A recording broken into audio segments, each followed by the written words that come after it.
ऐं मां PTI contesting candidate भी रही आहियां ऐं समाजी सोशल वर्कर भी आहियां।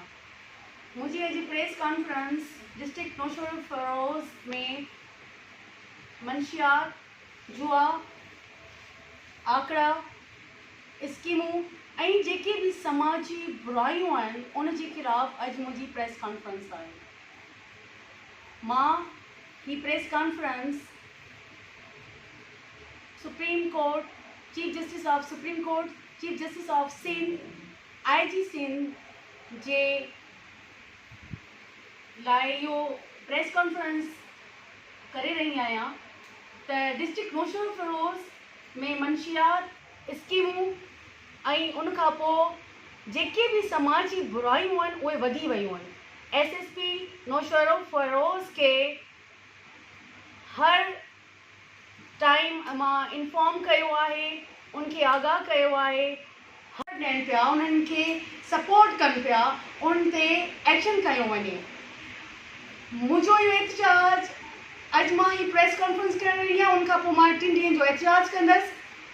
अगरि डिस्ट्रिक्ट नौशहर फ़िरोज़ जो SSP मंशियात ऐं जुआ, बुकियूं, आंकड़नि जे खिलाफ़ अगरि एक्शन न कयो वियो त मां सिंध हाई कोर्ट में पटिशन दाख़िल कंदसि, जीअं मुंहिंजी सिंध जी मासूम अवाम खे रिलीफ ॾिनो वञे ऐं हू हिन समाजी बुराई, हिन गंदगीअ मां निकिरी सघनि।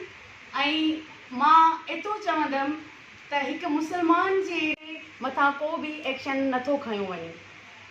मां IG सिंध ऐं chief justice of Pakistan, chief justice of Sindh खे मुंहिंजी इहा गुज़ारिश आहे त असांजी समाजी बुराइनि ते थियल जेके भी माना असर आहे उहो असांजे समाज जे मासूम इनोसेंट ते रहम कयो वञे।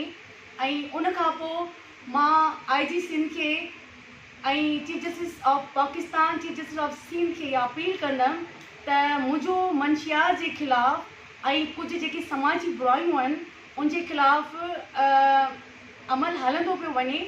SHO महिरापुर कुर्बान कमराणी पंहिंजी कयल पुराणी दुश्मनी ऐं हाणे जॾहिं मां मंशियात जे खिलाफ़ ॻाल्हाए रही आहियां त मूंखे हिरासमेंट कयो पियो वञे कुर्बान कमराणी ऐं उन DIG नवाब शाह खे अपील आहे त SHO महिरापुर जे खिलाफ़ सख़्तु एक्शन खयो वञे। ऐं उन खां पोइ RPO हैदराबाद खे मुंहिंजी गुज़ारिश आहे त अहिड़ा करप्ट ऑफिसर जेके